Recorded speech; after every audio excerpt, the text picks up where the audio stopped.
If China is not going to solve North Korea, we will. That stern warning courtesy of President Donald Trump, claiming the United States will act alone against the communist regime unless China takes a more hardline stand. As you know, the president is scheduled to meet with his Chinese counterpart Xi Jinping later this week, and the North Korean nuclear crisis is expected to be at or near the top of the list for discussion points. But in an interview with London's Financial Times, Trump stopped short of saying what he plans to do to North Korea, saying, quote, "I'm not going to tell you, I'm not the United States of the past where we tell you where we're going to hit in the Middle East." So what would going it alone involve? Lieutenant Colonel Ralph Peters, Fox News strategic analyst and former Army intelligence officer. Colonel, it's really good to see you. Would we really go it alone, though? Wouldn't we have allies in South Korea and Japan? And what would this mean? Well, any action we took, any military action against North Korea, would absolutely have to be done in coordination with Japan and South Korea, especially South Korea, because the North Korean response to any U.S. attack, small or large, would be to attack South Korea. The vast metropolis of Seoul sits right on the border. And I think the president needs to listen to Jim Mattis, consult with H.R. McMaster, not fall into the Obama trap of making threats he's not able to or not willing to carry out, and really plan this one thoroughly.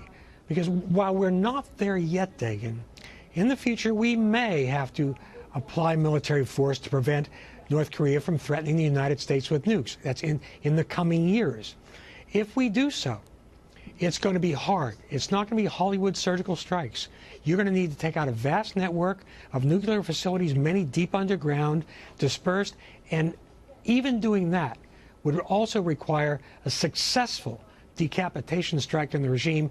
And again, Hollywood makes it all sound easy. It's not. No. And it could easily turn into a bloodbath in the Korean Peninsula. No, I don't think what it was essentially be going to war against North Korea sounds easy at all. But between where we are now and that option, what can Donald Trump, the president, talk to Xi Jinping about this later in the week?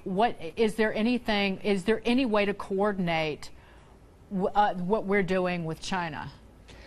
Well, China will say, President Xi is going to go to Mar-a-Lago. He's going to have some relatively small economic concessions in his hand that he's going to give up, and that'll all be to make nice.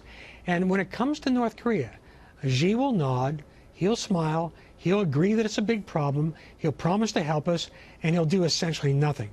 Because at the end of the day, China regards North Korea as an indispensable military ally should an eventual war occur between China and the United States. North Korea is a small country with a huge military. We'd whip them, but it would divert U.S. assets early on in the critical phases of a war. So, and also, China doesn't want regime change that could lead to reunification and put a U.S. ally right on China's border on the Yalu River. China doesn't want refugees from North Korea. Right. So while China doesn't like Kim Jong-un, they wish he were more sober and sane, they're not going to remove him because they fear that the alternative would be much, much worse. Great to talk to you as always, Ralph Peters. Colonel, take care of yourself. You too, Dagan.